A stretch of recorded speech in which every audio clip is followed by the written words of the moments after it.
तो सेशन में last time जो एरर आ रहा था उसको देख लेते हैं एक बार। ये करने के लिए मैं विजुअल स्टूडियो स्टार्ट करता हूँ और मेरा प्रीवियस प्रोजेक्ट ओपन कर लेता हूँ और जस्ट एक बार रन करता हूँ। रन करने के लिए इंडेक्स पेज को ही मैं रन करता हूँ, सो विविन ब्राउजर। देखिए एडमिन लॉगिन करते हैं, यूजर ने एडमिन रखा था, पासवर्ड सुपर रखा था और लॉगिन बटन पर क्लिक करता हूँ। लॉगिन हो गया है।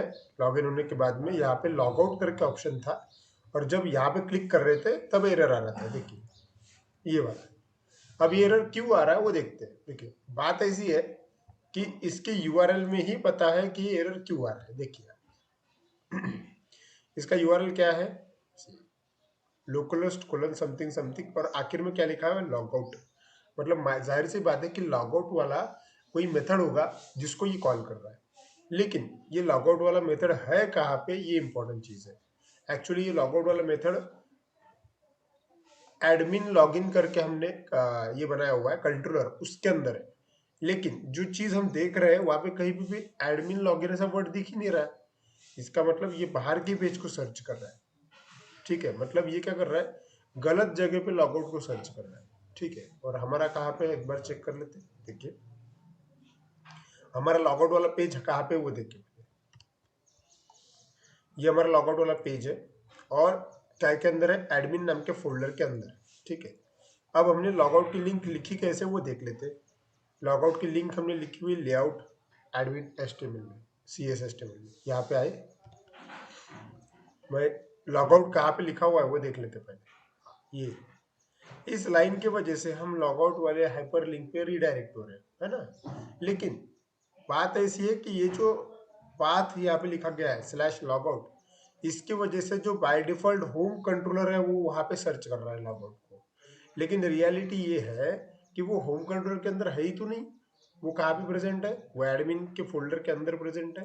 तो यहाँ पे एक काम करता हूँ, मैं लिखता हूँ एडमिन।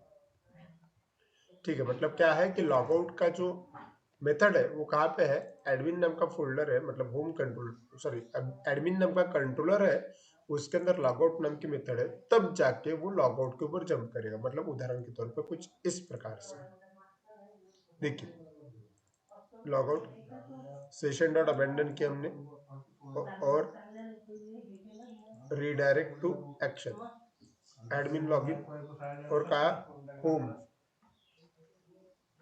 ठीक है, ओके चलिए करके देखते हैं। सेव किया मैंने, मतलब होम पेज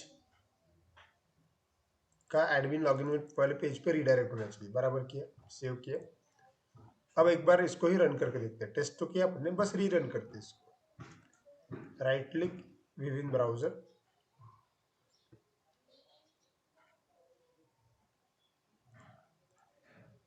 फिर से लॉगिन करके देखते हैं।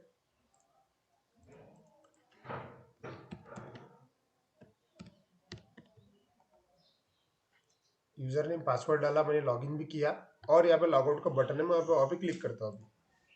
देखिए जैसे लॉगआउट का बटन के ऊपर क्लिक कर दिया वैसे मैं एडमिन लॉगिन वाले पेज पे बाहर, मतलब बाहर रीडायरेक्ट हो गया। चलिए लॉगआउट वाला प्रॉब्लम सॉल्व हो गया। अब यहाँ से आगे मान लीजिए कि एडमिन अभी लॉगिन करता है। लॉगिन करने के बाद क्या क्या ऑप्शन है, इन सभी को हमको अभी क्रिएट करना है। ऐड एम्प्लॉय, शो एम्प्लॉय और सर्च एम्प्लॉय। ठीक है, अगर मैंने ऐड एम्प्लॉय पे क्लिक किया तो ऐड एम्प्लॉय वाला फॉर्म आना चाहिए। शो एम्प्लॉय पे क्लिक किया तो शो एम्प्लॉय वाला फॉर्म आना चाहिए, मतलब पेज आना चाहिए। और सर्च एम्प्लॉय पे क्लिक किया तो सर्च एम्प्लॉय वाला पेज आना चाहिए। दैट्स इट, बहुत ही आसान है। ठीक है, काम करते हैं। इसके क्लिक पे पेज आने वाला है, ये एक इंपॉर्टेंट चीज है। ठीक है, चलिए तो बना लेते फिर इसके अंदर। मतलब मैं अभी ये चाहता हूँ कि मैं इन सभी के लिए जो जो भी पेजेस लगते हैं मैं सबके सब बना के रख दूंगा। जो जो भी पेजेस लगते हैं, भले मेरे मुझे ऐड एम्प्लॉय का पेज बनाना पड़े, मुझे शो एम्प्लॉय का पेज बनाना पड़े, ये सब अपन बना के रख देते हैं।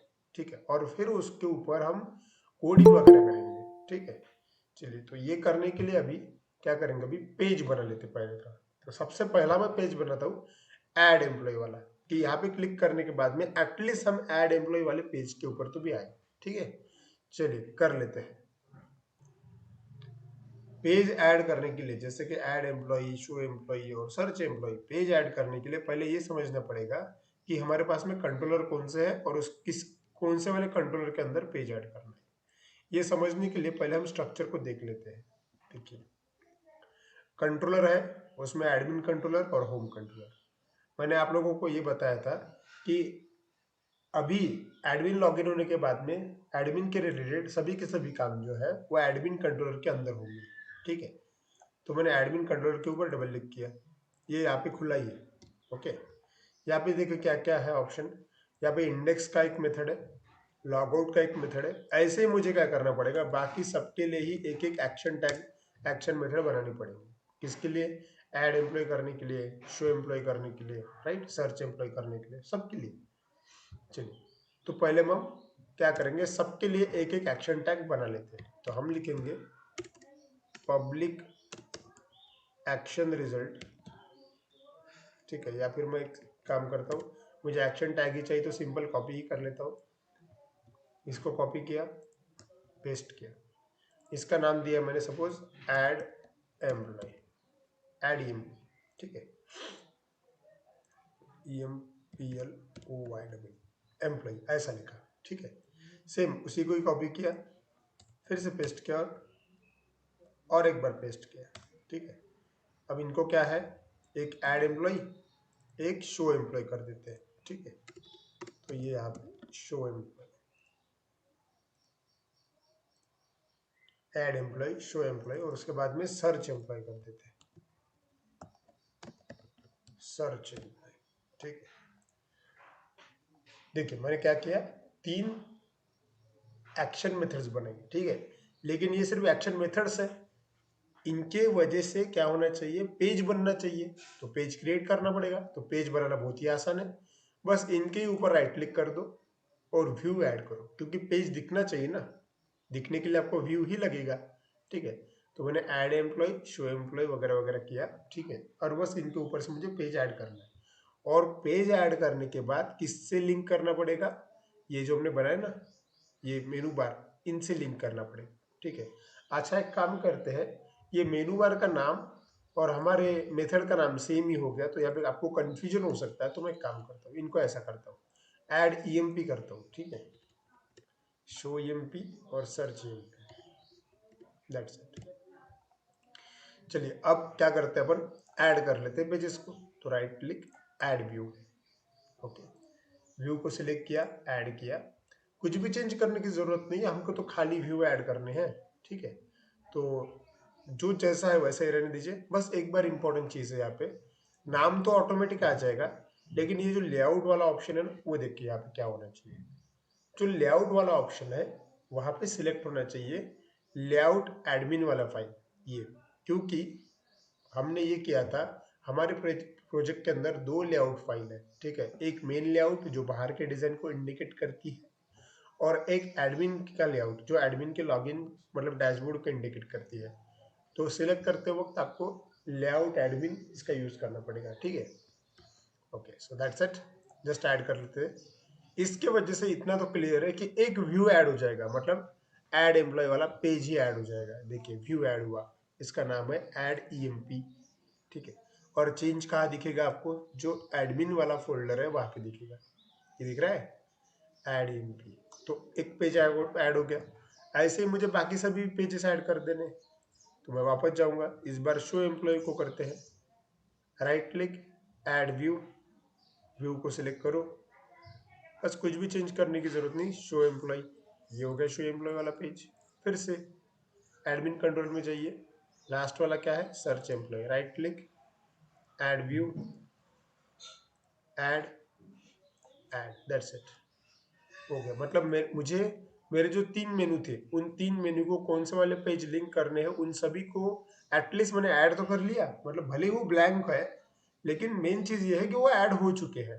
ठीक है, ओके, सो अब क्या करना है, अब लिंकिंग करना है, सबसे इंपॉर्टेंट चीज। मतलब होना ये चाहिए कि अगर ऐड एम्प्लॉय पे क्लिक करूँ तो सचमुच में वो पेज आना चाहिए, शो एम्प्लॉय पे क्लिक करूँ तो सचमुच में वो पेज एक्सपेक्टेड है, बराबर। चलिए तो यही करते हैं अभी। मिनिमाइज करता हूँ। लिंकिंग करना है अगर आपको, तो सबसे इंपॉर्टेंट चीज है, मेनू के क्लिक के ऊपर ही पेज आना चाहिए ना। तो आपको ये समझना चाहिए कि मेनू कहाँ पे है, और हमें ये मालूम है कि मेनू जो है वो हमारे लेआउट वाले पेज पे है। लेकिन लेआउट वाला पेज कौन सा? जो एडमिन लेआउट वाला पेज है वो वाला पेज, वहां पे है वो मेनू।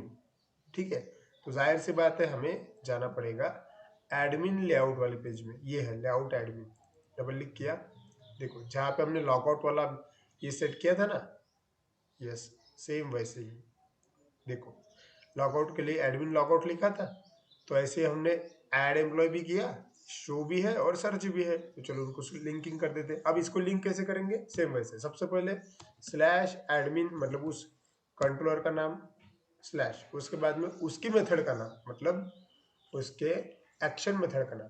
चलिए, ऐड एम्प्लॉय वाला जो एक्शन मेथड है उसका वो कैसा था स्पेलिंग? ऐड, ई कैपिटल था, ई एम पी, इतना ही था। ठीक है, जो हमने अभी भी बनाया। ठीक है, अब ध्यान दीजिए यहाँ पे जो ऐड कंट्रोलर ना, ये देखो, ये जो नाम होते हैं ये ऐसे के ऐसे ही वहां पे एक्सपेक्टेड है। ठीक है, यहाँ पे अगर स्पेलिंग मिस्टेक हो गई तो फिर गड़बड़ हो जाएगा। ठीक है, तो सेम टू सेम एक काम करता हूँ मैं, शो एम्प्लॉय में भी वैसे ही, बस यहाँ पे लिखना पड़ेगा show E M P,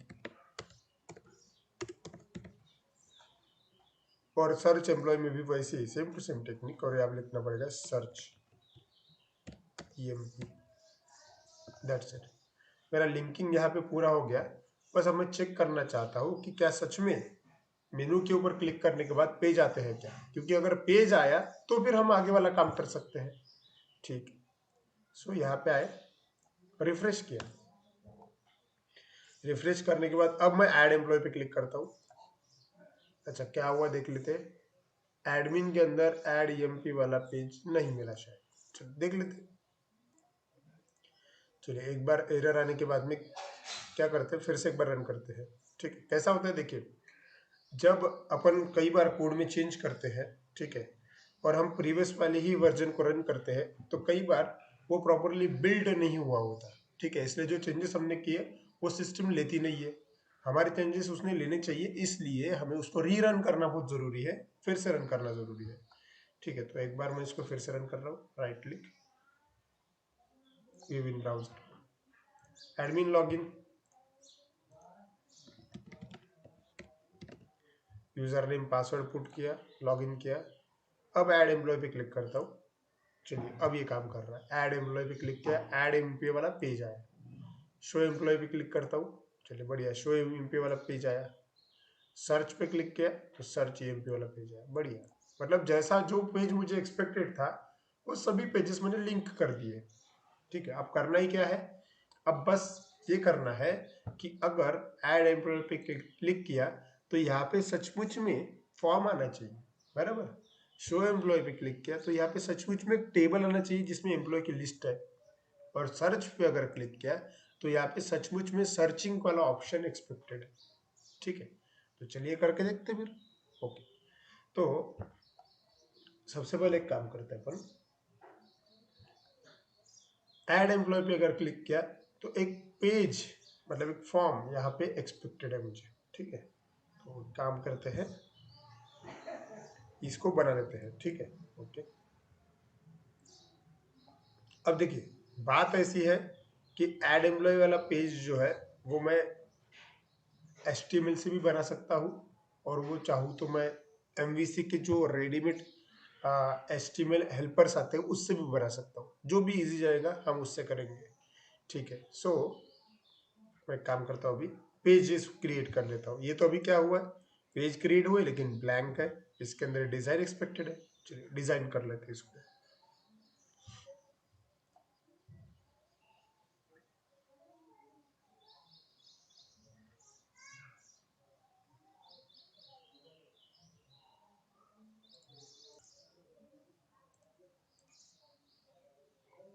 okay, तो अब करना ये है, ये जो शो एम्प्लॉय वाला पार्ट है, सपोज क्लिक किया तो यहाँ पे देखिए एक टेबल यहाँ पे मैं इमेजिन कर रहा हूँ, यहाँ पे एक टेबल आना चाहिए। ठीक है ना, और वहाँ पे एम्प्लॉय वगैरह इन्फॉर्मेशन आनी चाहिए एम्प्लॉय की। वैसे ही सपोज ऐड एम्प्लॉय वाला पेज है, यहाँ पे क्लिक किया तो यहाँ पे हम एम्प्लॉय को ऐड कर पाए डेटाबेस के अंदर। मतलब जाहिर सी बात है कि अभी डेटाबेस की जरूरत है, ठीक है। ये अभी जितना भी कितना भी हुआ तो भी ये क्या है, फ्रंट एंड है। आपने सिर्फ एक फ्रंट एंड बनाया, अब आपको क्या चाहिए, अब आपको बैक एंड की जरूरत है, ठीक है। मतलब डेटाबेस वगैरह बनाना पड़ेगा का, और उसमें हम इंफॉर्मेशन जो है इस यहाँ से मतलब फ्रंट एंड से इंफॉर्मेशन बैक एंड में जाना भी चाहिए, उसके लिए कोड भी करना पड़ेगा। मतलब जाहिर सी बात है कि हमें एंटिटी फ्रेमवर्क का यूज करना है, ठीक है। चलिए ये कैसे करेंगे अपन, ध्यान दीजिए। पहले हम क्या करते, पेजेस जो है ये पूरे के पूरे बना के रख देते हैं, ठीक है। चलिए ऐड एम्प्लॉय वाला पेज से मैं शुरुआत करता हूँ। ऐड एम्प्लॉय, ठीक है। ये हेडिंग रखा हुआ है, इसको पेज को डेवलप करते हैं, ओके, ठीक है। ये करने के लिए अभी हमें यहाँ पे पेज क्रिएट कर सकते हैं, अपन फॉर्म बनाना है अपने को, ठीक है। तो फॉर्म में क्या क्या चाहिए एक्सपेक्ट करना पड़ेगा, ठीक है। एक काम करते हैं, देखिए मैं पेंट में ओपन करके आपको समझाता हूँ। हमें क्या करना है, एक फॉर्म क्रिएट करना है कुछ इस प्रकार से, जिसकी मदद से हम क्या करें, एम्प्लॉय को डेटाबेस में रजिस्टर कर पाए, ठीक है। मान लीजिए कि यहाँ पे सब कुछ एक, ये क्या आपका रजिस्ट्रेशन फॉर्म, मतलब ऐड एम्प्लॉय वाला फॉर्म, एम्प्लॉय रजिस्ट्रेशन ऐसा लिखता हूँ, ठीक है। और यहाँ पे हमें वो फॉर्म सभी क्रिएट करने पड़ेंगे। मतलब क्या क्या लगेगा, सबसे पहले इंपॉर्टेंट चीज होती है एम्प्लॉय का आईडी, उसके बाद में उसका नाम सपोज, उसके बाद में इमेजिन करते हैं उसका एक ईमेल आईडी, ठीक है, ये बनाना है। उसके बाद में हम उसका मोबाइल नंबर लेंगे, उसके बाद में हम उसका डेजिग्नेशन लेंगे कि कौन सी पोस्ट पे काम कर रहा है, ठीक है। उसके बाद में हम उसका सैलरी लेंगे, दैट्स इट। चलिए इतनी चीज़ें लेंगे फिलहाल के लिए। हम जब जब भी हमको मतलब ऐसा लगेगा कि ये फील्ड भी इम्पोर्टेंट है, तब हम वो ऐड अपडेट डिलीट करते रहेंगे। फिलहाल मैं इसको एकदम सिंपल और इजी रखना चाहता हूँ, तो इसलिए मैंने एकदम इजी फॉर्म बनाया, ठीक है।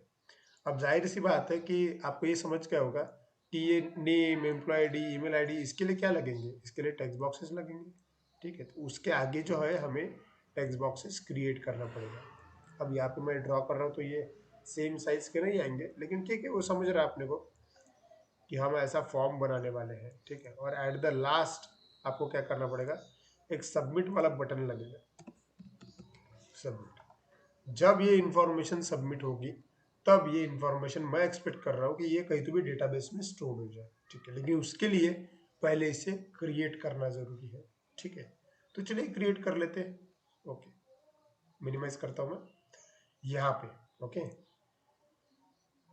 क्रिएट कर लेते हैं। अब क्रिएट करने के लिए आपके पास में देखिए यहाँ पे ऑप्शंस है। आप चाहे तो डायरेक्टली एचटीएमएल का भी यूज कर सकते हो, आप चाहे तो आप सीएसएस या फिर बूटस्ट्रैप की मदद से भी क्रिएट कर सकते हो, ठीक है। आपके पास ऑप्शन ही ऑप्शन है, ठीक है। मैं एकदम सिंपल इसको रखना चाहता हूँ तो मैं एचटीएमएल का ही यूज करता हूँ, ठीक है। सो चलिए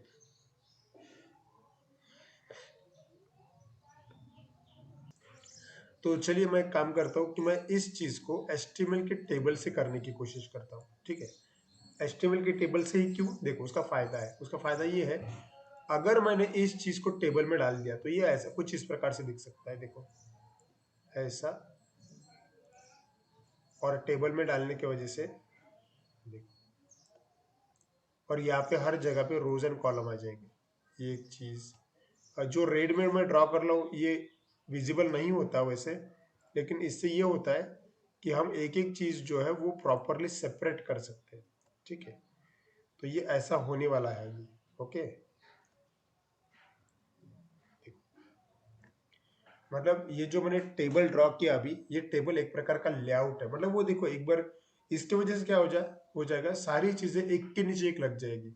अभी अगर मैं डायरेक्टली ले लूंगा उसको, employ ID, text box, name, तो ये बराबर नहीं दिखेगा दिखने के लिए। मैं चाहता हूँ कि बराबर दिखे भी, और टेक्स्ट बॉक्सेस भी अपने को बूटस्ट्रैप के चाहिए क्योंकि हमारे प्रोजेक्ट के अंदर बूटस्ट्रैप ऑलरेडी इंक्लूड है, ठीक है। तो वो भी हम करने वाले हैं, करके देखते हैं।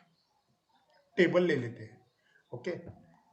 तो टेबल अगर लेना है आपको, ध्यान दीजिए, अगर हमें टेबल चाहिए, टेबल का स्ट्रक्चर चाहिए, तो एचटीएमएल में एक टैग होता है जिसका नाम होता है टेबल, ठीक है। देखो ऐसा एक टैग होता है टेबल को ओपन करना पड़ेगा, टेबल को क्लोज करना पड़ेगा। इस टैग की मदद से हम चाहे तो टेबल बना सकते हैं। अब टेबल में कितनी चीजें होती हैं वो देखते हैं पहले। देखो, टेबल में एक्चुअली हेडर होता है, ओके, ये पार्ट मैं आपको क्या क्या इस टेबल के अंदर क्या क्या चीजें हैं मैं आपको समझाता भी हूँ, ठीक है, ध्यान दीजिए।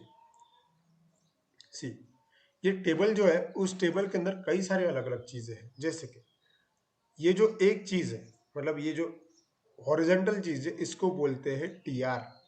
क्या बोलते हैं उसको, ध्यान दीजिए, इसको बोलते हैं टीआर। टीआर का मतलब होता है टेबल रो।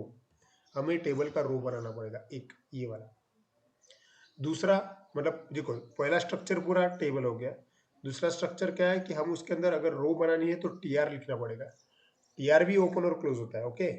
और टीआर के अंदर मतलब देखो, ये पूरा एक रो है, लेकिन इस रो के अंदर दो कंटेंट है।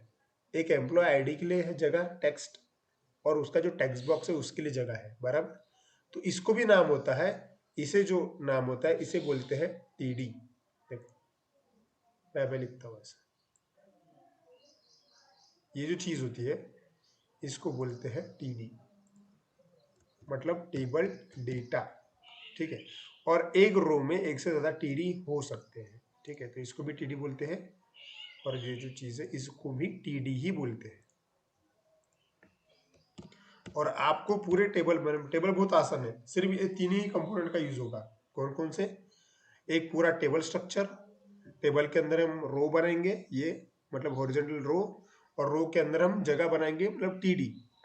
टीडी कितने आएंगे यहाँ पे हमारे हिसाब से, दो टीडी आएंगे, क्योंकि एक टीडी एम्प्लॉय आईडी जो टेक्स्ट है उसके लिए, दूसरा टीडी एम्प्लॉय आईडी का जो टेक्स्ट बॉक्स है उसके लिए, ठीक है।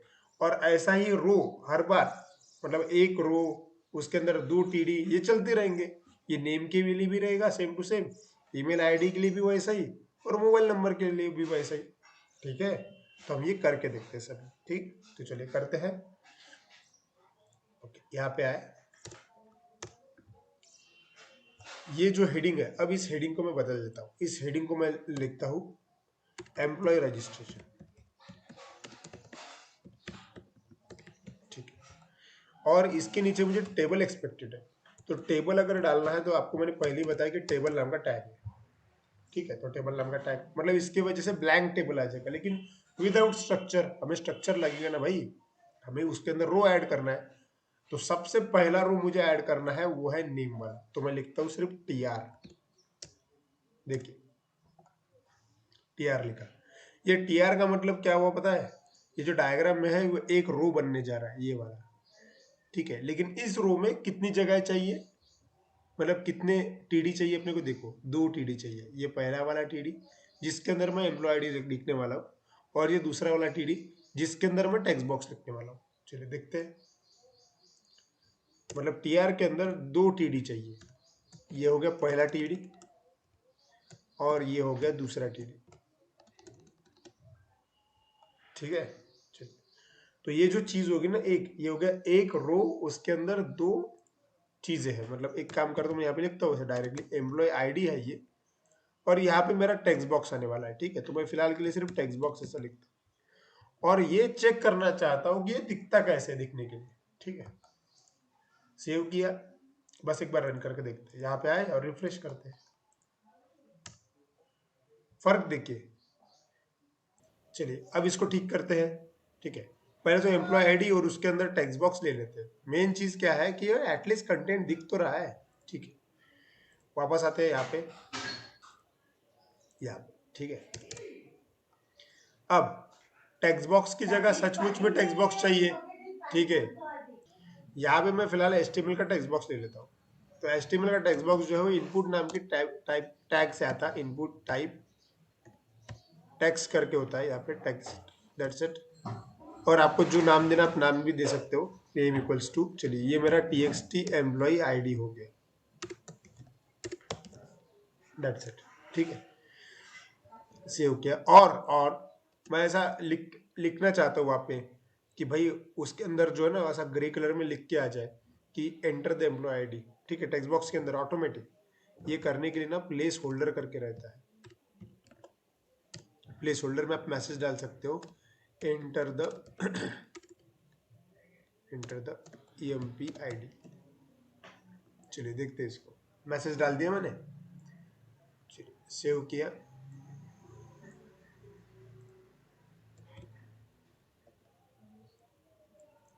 अब इसको रन करके देखते हैं। देखो वहाँ पे अभी क्या हुआ है कि एक टेक्स्ट बॉक्स आया हुआ है और वहाँ पे एक एम्प्लॉय आईडी भी लिखा हुआ है, टेक्स्ट बॉक्स भी आया हुआ है। ये इंपॉर्टेंट चीज, ठीक है। चलिए मिनिमाइज करते हैं इसको अभी। ओके, मतलब एक रो ऐड हुआ और उसके अंदर एक टीडी ऐड हुआ, एम्प्लॉय आईडी, और उसका एक टेक्स्ट बॉक्स ऐड हुआ, ठीक है। चलिए तो अब जैसा मैंने ये एक काम किया, मतलब एक रो ऐड किया, ऐसे ही मैं बाकी रो भी ऐड कर सकता हूँ। मतलब ये जो है name, email ID, mobile number, same मैं ऐसे ही कर सकता हूँ।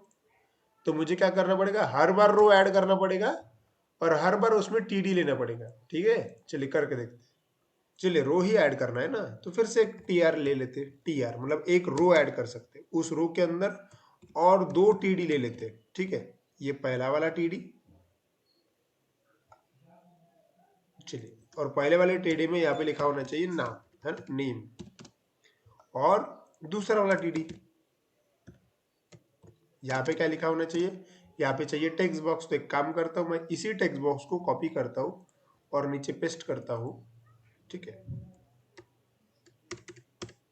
बस इसको ये चेंज कर देते कि ये टेक्स्ट बॉक्स ही है, उसका नाम जो है वो emp txt emp id ना लिखते हुए वो हो गया emp नेम, ओके। और यहाँ पे जो लिखा हुआ है एंटर द एम्प्लॉय आईडी है ना, यहाँ पे एंटर द एम्प्लॉय नेम ऐसा कर देते हैं, ये प्रॉपर लगेगा। सेव किया। अब चेक कर लेते हैं, देखिए। चलिए बड़े बढ़िया, दूसरा भी ये आया हुआ है। अब आप ये बोलोगे कि सर ये फिर भी स्ट्रक्चर नहीं लग रहा है, ऐसा लग ही नहीं रहा है कि टेबल का इस्तेमाल कर रहे अपन, बराबर ना। चलिए तो ये करने के लिए अभी क्या करते हैं, मतलब देखो मैं ये बता रहा हूँ आपको कि हम टेबल तो बनाते जा रहे हैं। ये मैं अभी सभी फील्ड ऐड करने के बाद में ये प्रॉपर बन जाएगा, ठीक है। तो यहाँ पे ना एक ये होता है, चलिए देखते हैं इसको।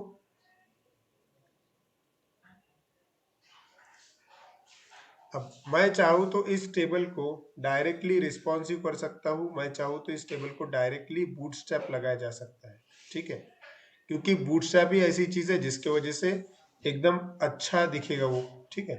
और मैं यही चाहता हूँ अभी, ठीक है, कि भाई बूटस्ट्रैप की मदद से मैं मेरे टेबल को अच्छा बनाऊँ, ठीक है। ओके, अब मैं इसको बूटस्ट्रैप लगाने जा रहा हूँ। ये अपना टेबल है, टेबल के अंदर एक क्लास ऐड किया जा सकता है, CLASS क्लास इक्वल टू, आपको बूटस्ट्रैप के क्लास का नाम पता होना चाहिए, तब जाके वो अच्छा दिखेगा, अच्छा बनेगा, ठीक है। उस बूटस्ट्रैप के नाम, क्लास का नाम टेबल ही है, तो आपने टेबल लिख दिया तो हो जाएगा। सेव किया। हाँ, एक ये हो सकता है कि पहले ये चेक करना जरूरी है कि बूटस्ट्रैप एडिड है या नहीं। हाँ, हमारे प्रोजेक्ट के अंदर बूटस्ट्रैप पहले से एडिड है, तो मैंने सिर्फ टेबल इतना ही लिखा और एंटर हिट किया तो देखो चेंज। तो यहाँ पे मैंने बूटस्ट्रैप के क्लास का इस्तेमाल किया और ये हो गया आपका बूटस्ट्रैप का क्लास की वजह से टेबल का अपीयरेंस ही बदल गया, दैट्स इट। अब मुझे क्या करना है कि जैसा ये किया मैंने ऐसे बाकी भी रोज कर लेना है, तो चलिए फटाफट कर लेते हैं पर। तो इस बार मैं डायरेक्टली कॉपी पेस्ट कर लेता हूँ, कॉपी किया, नीचे पेस्ट किया। एम्प्लॉय नेम के बाद में क्या बोला था हमने, देखते हैं। एम्प्लॉय आईडी है, मोबाइल नंबर है, डेजिग्नेशन है, सैलरी है। चलिए एम्प्लॉय, सॉरी एम्प्लॉय आईडी नहीं, ईमेल आईडी है ना, ईमेल आईडी है, तो इसका नाम भी ईमेल आईडी कर देते हैं, email ID, enter the employ email ID. चलिए ये हो गया ईमेल आईडी वाला टेक्स्ट बॉक्स। और नीचे जगह कर देते हैं copy paste, paste. Employ ID के बाद में क्या था, मोबाइल नंबर था, मोबाइल नंबर। तो ये हो गया अपना txt मोबाइल नंबर, ठीक है। और यहाँ पे एंटर मोबाइल नंबर, उसके बाद में सैलरी है ना, नहीं सॉरी डेजिग्नेशन, तो यहाँ पे चेंज कर देते, ये हो गया txt डेजिग्नेशन, मतलब उसका पोस्ट, उसका जो भी जिस भी पोस्ट पे वो होगा वो एंटर द डेजिग्नेशन। और सेम टू सेम लास्ट ले लेते हैं, सैलरी चाहिए। तो ये हो गया आपका txt सैलरी। और यहाँ पे प्लेस होल्डर में चेंज कर देते हैं enter the salary. That's it, perfect बना है। और एट द लास्ट मुझे और एक रो लगेगा। वो रो इसलिए क्योंकि मुझे बटन भी तो चाहिए, और बटन में भी सपोज टीडी ले लेते, खाली रखते हैं अपन, और दूसरा वाला टीडी लेते हैं और यहाँ पे बटन डाल देते हैं। ठीक है, बटन। तो यहाँ पे बटन कैसे डालेंगे ये भी देखा था हमने, इनपुट टाइप सबमिट करके होता है, सबमिट, और आपको जो नाम देना है बटन के ऊपर वो नाम दिया जा सकता है वैल्यू से। और यहाँ पे सपोज रजिस्टर ऐसा लिखता हूँ मैं, रजिस्टर, दैट्स इट। ओके, बस देखते हैं कि ये कैसा दिखता है दिखने के लिए। ठीक है, सेव किया और एक बार इसको रिफ्रेश करते हैं। देखिए मेरा टेबल प्रॉपर दिख रहा है, मेरे कंट्रोल्स भी प्रॉपर दिख रहे हैं, मेरा बटन भी आया हुआ है। ठीक है, एक और काम हम कर सकते हैं, हम चाहे तो इवन टेक्स्ट बॉक्स भी जो है वो बूटस्ट्रैप के कर सकते हैं। ठीक है, टेक्स्ट बॉक्स भी, क्योंकि बूटस्ट्रैप बहुत ही ज़बरदस्त होते हैं। अगर आपको प्रोजेक्ट के ऊपर आपने इसको प्रॉपरली रन किया तो वो अपीयरेंस में काफ़ी ज़्यादा चेंज कर देंगे। ठीक है, और दिखने के लिए भी अच्छा दिखेगा वो। ठीक है, तो बूटस्ट्रैप के अगर टेबल इस्तेमाल करने हैं तो बहुत ही आसान कंपोनेंट का हम इस्तेमाल करेंगे, वो भी मैं अभी बता देता हूँ। इसके पहले मैंने नहीं बताया, चलिए अब ज़रूरत है। अभी फिलहाल इसका अपीयरेंस देखो, ये वाले टेक्स्ट बॉक्स का अपीयरेंस देखो, है ना, एकदम नॉर्मल टेक्स्ट बॉक्स है। ठीक है, तो मैं चाहता हूँ कि इसको बूटस्ट्रैप के टेक्स्ट बॉक्स में कन्वर्ट कर दिया जाए। ये करना भी बहुत आसान है। देखो, वापस जाइए प्रोजेक्ट के अंदर, किसी भी टेक्स्ट बॉक्स को सिलेक्ट कर लीजिए। पहले मान लीजिए कि मेरा ये एम्प्लॉय आईडी वाला टेक्स्ट बॉक्स है। बूटस्ट्रैप की किसी भी चीज को अप्लाई अगर करना है तो आपको क्लास लिखना पड़ेगा। तो जहाँ पे एंड होता है ना, यहाँ पे मैं लिखता हूँ मान लीजिए क्लास। तो एकदम एंड में ना लिखते हुए शुरुआत में लिखते हैं अपन, मान लीजिए यहाँ पे। ठीक है, यहाँ पे लिखता हूँ मैं क्लास, बस उसके क्लास का नाम आपको पता होना चाहिए। और टेक्स्ट बॉक्स को बूटस्ट्रैप के टेक्स्ट बॉक्स में कन्वर्ट करने के लिए जो क्लास लगता है उस क्लास का नाम होता है फॉर्म डैश कंट्रोल। ये आपको याद रखना पड़ेगा। ठीक है, तो मैंने दो क्लास ही आपको बताया। यहाँ पे एक क्लास टेबल के लिए बताया, जो टेबल आपने कर लिखा तो डायरेक्टली बूटस्ट्रैप के टेबल आ जाएगी एकदम स्पेसियस। और आपने अगर फॉर्म डैश कंट्रोल लगाया किसी भी कंट्रोल को तो वो कंट्रोल कन्वर्ट हो जाएगा बूटस्ट्रैप के कंट्रोल में। देखते हैं अपीयरेंस चेंज होता क्या। तो नाउ सी द अपीयरेंस, देखिए दिख रहा है।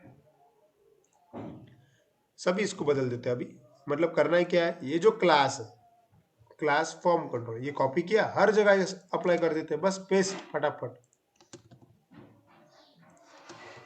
सभी कंट्रोल में मैं जस्ट पेस्ट कर दिया, दैट्स इट, हो गया, सेव किया और यहाँ पे इसको रिफ्रेश करते। अब ये दिखने के लिए और सुंदर लग रहा है, देखिए। ठीक है, अब सब कुछ चेंज किया, बटन ही क्यों छोड़ दी, बटन को भी चेंज कर देते।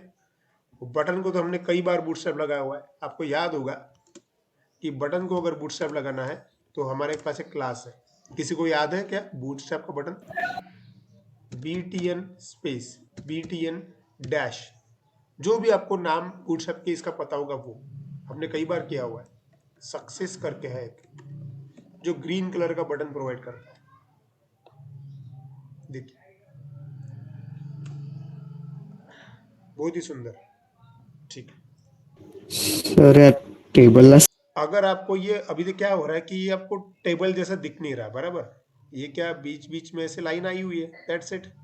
हम इसको टेबल में भी कन्वर्ट कर सकते हैं। ये अगर करना है तो आपको बूटस्ट्रैप के टेबल के बारे में पता होना चाहिए। बूटस्ट्रैप के अलग अलग टेबल्स है, ठीक है, एक ही टेबल नहीं है, अलग अलग टेबल है बूटस्ट्रैप की। तो हम उसका यूज कर सकते हैं, मतलब उसके क्लास का यूज कर सकते हैं। मैं आपको एक बता देता हूँ अभी, आपका भी क्वेश्चन पूछा गया तो मैं आपको बता देता हूँ। देखिए, अगर आपको बॉर्डर चाहिए तो उस क्लास के बारे में आपको जानकारी होनी चाहिए, और बूटस्ट्रैप में अगर बॉर्डर लाना है तो आपको ऐसा लिखना पड़ेगा, टेबल, ये टेबल लिखा मतलब नॉर्मल टेबल आया, आपने डैश बॉर्डर अगर ऐसा लिखा बॉर्डर्ड,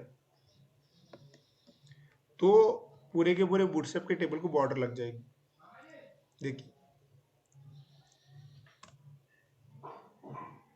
स्पेसिस अगर चाहते हो तो वापस जाके यहाँ पे बस ऐसा लिखना पड़ेगा कि भाई हम टेबल को, मतलब नॉर्मल टेबल होना चाहिए, स्पेस, टेबल को बॉर्डर भी होनी चाहिए। ठीक है, PURDERED, स्पेलिंग मिस्टेक नहीं होना चाहिए, स्पेलिंग बराबर है। सेव किया, अब देखते हैं उसका चेंज। देखिए, अब अपना प्रीवियस वाला भी वर्जन वैसा का वैसे रहा, प्लस उसको एक बॉर्डर भी आई हुई है। सो टीम, इस प्रकार से हमने इस सेशन में एक सिंपल सा रजिस्ट्रेशन फॉर्म बनाया। इसके पहले आज इस सेशन में क्या देखा, जो लॉगआउट का प्रॉब्लम था वो हमने सॉल्व कर दिया। उसके बाद में मेनू बार हमने प्रॉपरली लिंक कर दिया, पेजेस सभी लिंक है।